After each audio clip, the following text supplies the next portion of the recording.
Today's lesson is about finding patterns of similarity inside of a single right triangle. Now, one of the key concepts you're going to use in this lesson is the concept of geometric mean. Copy down the definition of geometric mean. The geometric mean of two numbers, we'll temporarily call the numbers a and b, is a positive number x such that a over x equals x over b. Now this sounds complicated, but once you see an example, it'll make a lot more sense. Copy down that definition.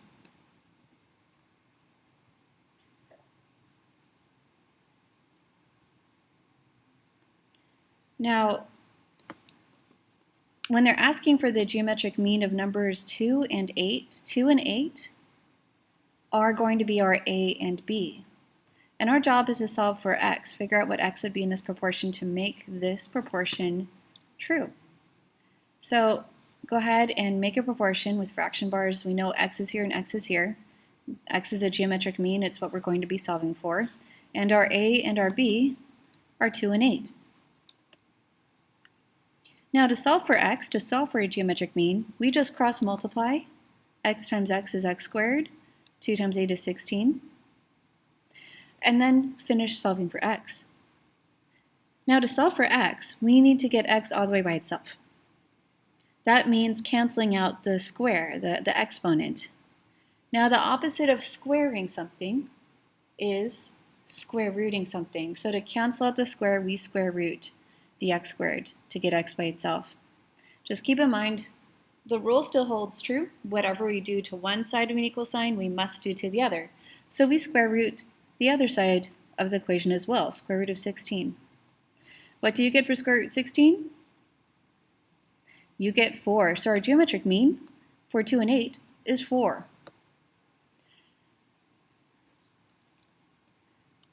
Go ahead and set up your proportion for question 2. It should look like this. Go ahead and cross multiply.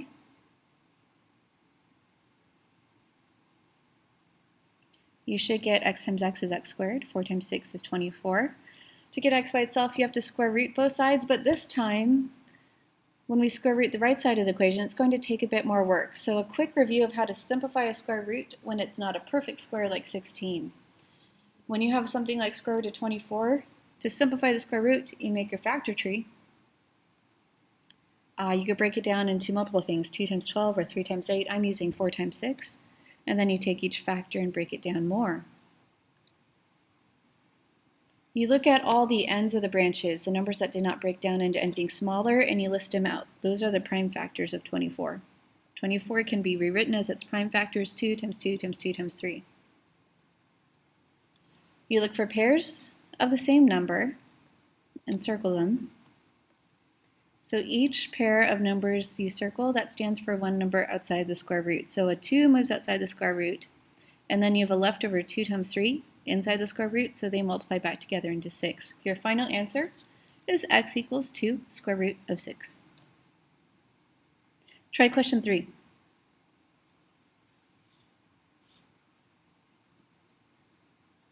For question 3, you should get x equals 10.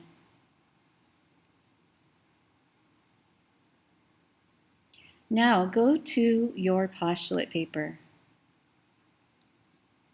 Find theorem 7-3. Draw a triangle so that the top corner is a right angle. Try to make it look 90 degrees. Theorem 7-3 says that if we draw an altitude from that right angle corner to the opposite side, the hypotenuse of the right triangle, the altitude would look like this. An altitude is really just a fancy word for height. It's telling you how tall the triangle is. So if you draw an altitude from the right angle corner to the opposite side, it divides your original right triangle into two triangles that are similar to the original triangle and to each other. In other words, if we took the little triangle on the left and the slightly larger triangle on the right, and we tilted them all, we turned them all so they're facing the same direction, and we flipped the large triangle as well so it's facing the same direction. If we took the large triangle, triangle ACB, the medium triangle, triangle CDB, and the small triangle, triangle ADC, and we face them all the same direction, they would be similar to each other, exact same shape, just different sizes. These two are just shrunken versions of the original whole triangle. That happens anytime you draw an altitude in a right triangle. So we're going to practice using that theorem. Go back to your notes. What similarity statement can you write relating the three triangles in the diagram? Well, here we have a right triangle and it has an altitude drawn from the right angle to its opposite side. If you look at it upside down, you can see how it would be the height of the triangle if this side was the base. It's an altitude. Because it's an altitude, it splits your whole triangle into similar triangles. Same shape, just smaller. Write down this tip. To make a similarity statement in this situation, it's a good idea to make a pattern for the vertex order, for the letter order in the name, based on the angle width. Let me explain what I mean by that. So you know how in congruency statements last semester, you had to match the order of the points, the order of the vertex letters in the second name to the first name, so that matching angles were in the same part of the name? You have to do that with similarity as well. When you have a diagram like this, probably the easiest way to go about it is to create a pattern and always stick with it. Something like a pattern such as largest to smallest angle in each triangle name. So if I'm following that pattern and I wanted to write the name of the whole large triangle, the largest, widest, most obtuse angle out of E, A, and K would be A. A is the widest. 90 degrees is bigger than either of these acute angles. And then the second widest would be E, and then the last would be K, the narrowest, most acute one. So largest, medium, smallest angle. Now, I can make sure I have a correct similarity statement by keeping to that pattern each time. So for this slightly smaller triangle, what would the order be if you're going largest, medium, smallest angle? It should look like that. Largest angle is a 90. I usually start with a 90-degree angle. The medium angle isn't quite as wide, and that would go second, and the pointiest, most acute angle would go last. What about the smallest triangle if you're going largest to smallest angle? Largest would be G. That's a right angle here. E is the medium one, and A is the pointiest, most acute one. So there's your similarity statement. You have similarity squigglies. That stands for the word similar to, instead of congruency symbols.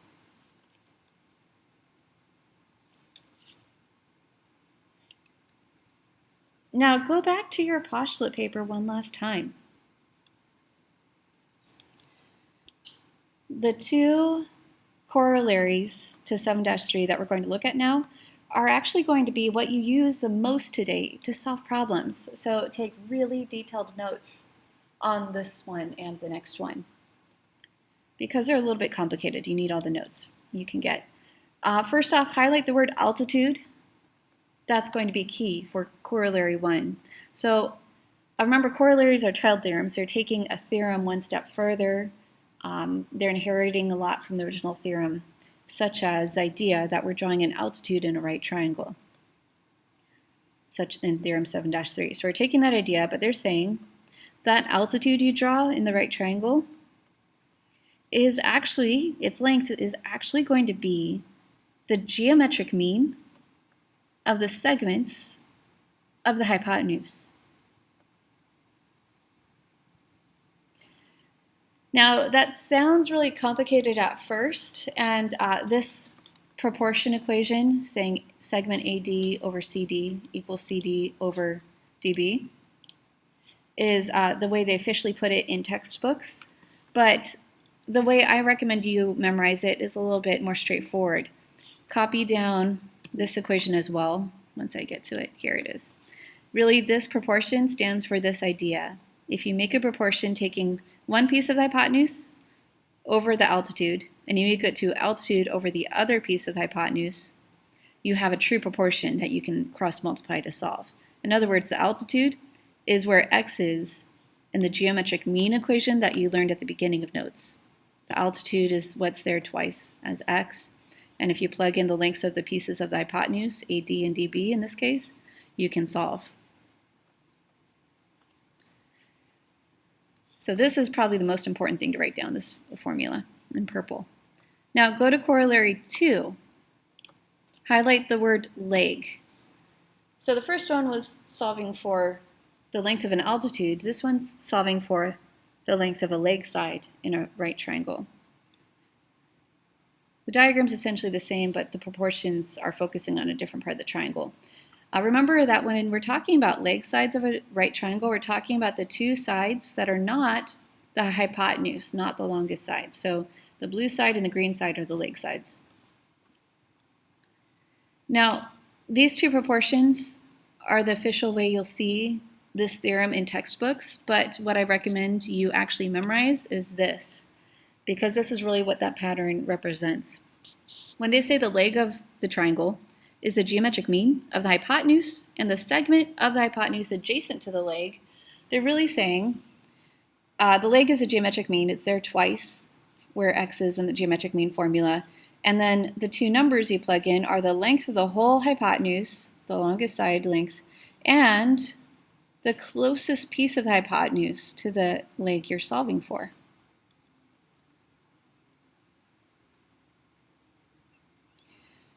Now go back to your notes.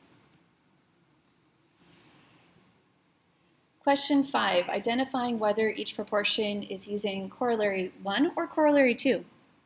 Remember, corollary 1, that's your altitude corollary. Corollary 2 is your leg corollary. So let's look at your first equation.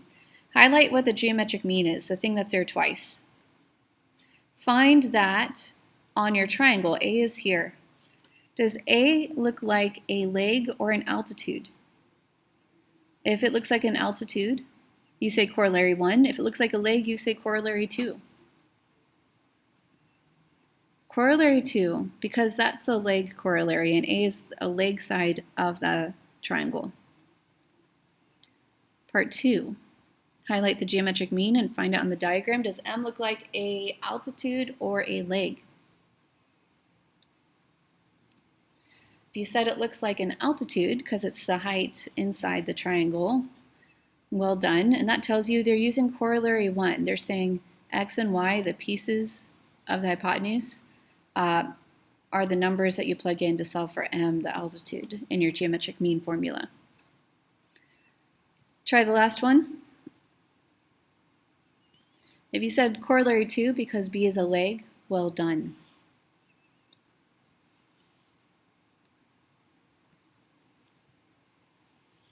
What are the values of the variables in each diagram? So take a look at y first. To solve problems like this, we're using either corollary 1 or corollary 2 to theorem 7-3. So first off, we need to decide which of those corollaries to use. Does y look like a leg or an altitude? If you said leg, well done. So that tells us we're using the formula from corollary 2, the leg corollary. So first copy down the formula from your Poshlet paper. And now we're going to start plugging things in. The leg we're solving for is y, so that's what goes there twice, where x goes in the geometric mean formula. Now, how long is the whole hypotenuse? How long is the whole length of the longest side? If you said 28, well done. So that gets plugged in for the length of the whole hypotenuse in our formula. Now, how long is the piece of the hypotenuse that's closest to the leg y that we're solving for? If you said 12, well done. So the two pieces of the hypotenuse are 12 and 16. 12 is closer to side y than 16 is. So that's 12 is the closest piece of the hypotenuse to the leg we're solving for. That's what you plug in.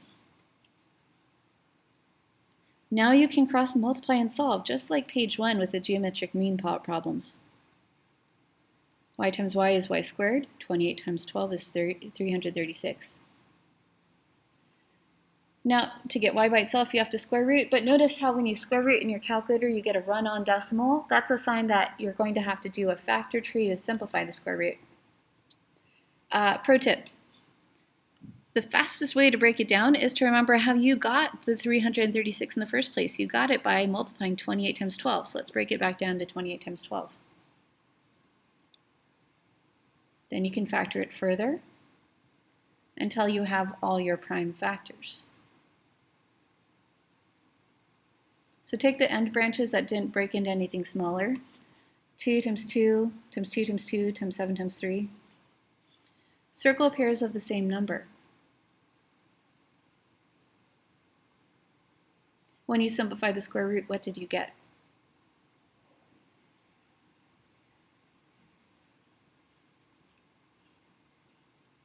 Things that are circled escape the square root. Anything left over multiplies back together inside the square root. You get y equals 4 square root 21 for your final answer.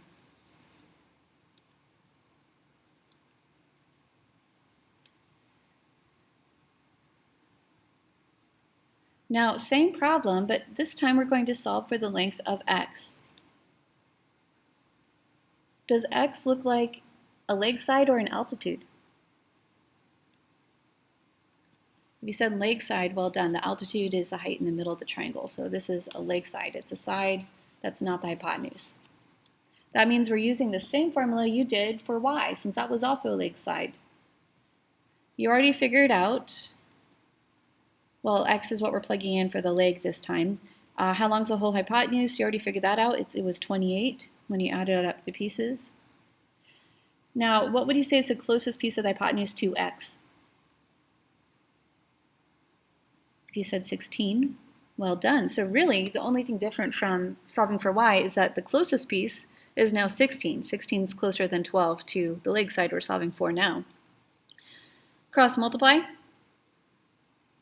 And then you're going to have to square root both sides to get x by itself. Go ahead and do a factor tree for square root of 448 and simplify your square root.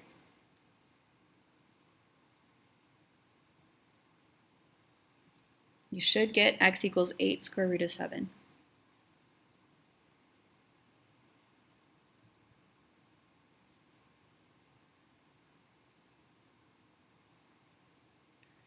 Next problem, highlight x in the diagram or circle it. Does x look like a leg side or an altitude? If you said altitude, well done. So that means we're using the other corollary, corollary 1. Copy that down from your postulate paper. This one's actually a little bit easier than solving for leg sides, because notice how we just need the pieces of the hypotenuse. We don't need the whole hypotenuse. We do not need to add up the pieces anymore. So altitude gets plugged in, x gets plugged in where the geometric mean goes in your geometric mean formula. The first piece of the hypotenuse, the longest side pieces are 7 and 28. So the first piece would be 7.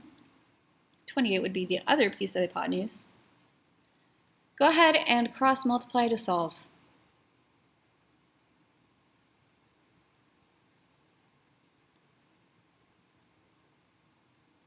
Now this time when you square root, you actually get a whole number right off the bat. So what I tend to do is I try square rooting it in my calculator just in case it gets a whole number, and then if it gets a run-on decimal, that's when I do a factor trees. Now whether you did the factor tree or calculator method, either way you should get 14.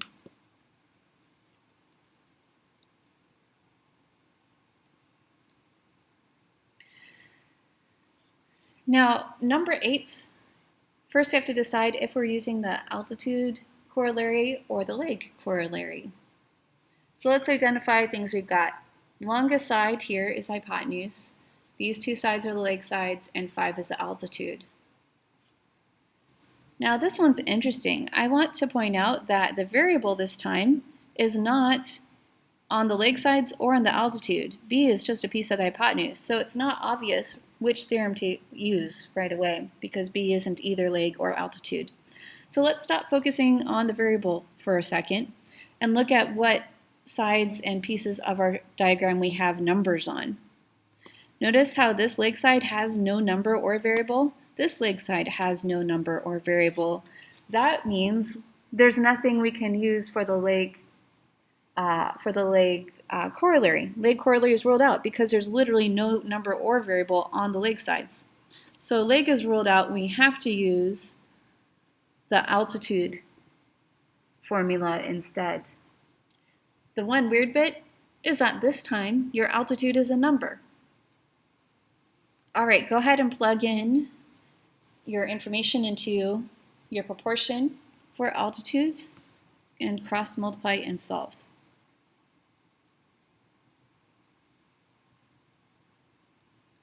You plug in 5 for the altitude.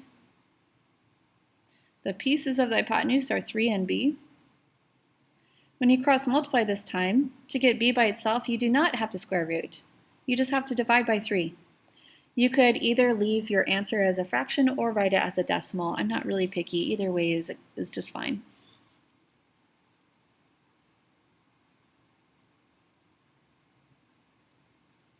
Question 9. Solve for y first. Does y look like a leg or altitude? If you said leg, well done.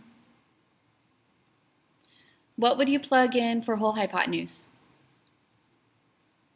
Excellent, 56. What would you plug in for closest piece of the hypotenuse to y? All right, go ahead and cross multiply to solve. To get y by itself, we'd have to cancel out the square. That means square rooting both sides of our equation. Do a factor tree, because if you try to square root in a calculator, it's going to be a run-on decimal. You should get 12 square root 14.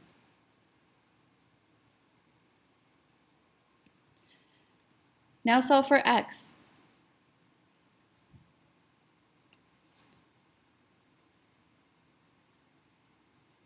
You should have 56 for the whole hypotenuse. This time the closest piece is 20. When you cross multiply, you should get x squared equals 1,120. Do a factor tree. You should get 4 square root 70.